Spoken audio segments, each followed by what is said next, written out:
This is to everyone who has an 04 through 07 YFZ450. When you go to start it and you hit the starter button and your green light and your red light go on and it doesn't make any noise, you would think it's the starter solenoid.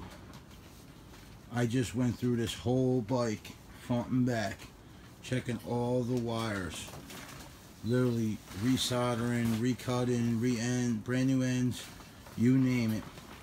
The answer was 5 minutes.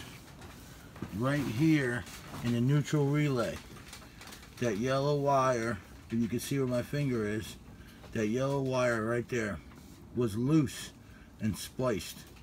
I took it apart, reclipped it, made a new harness out of it, put it right back in. For 2 weeks, my quad has been getting red when you hit that like that. But now, as you can see, it wants to start. Everybody who needed to know that answer, that's the answer. It's the neutral relay right there.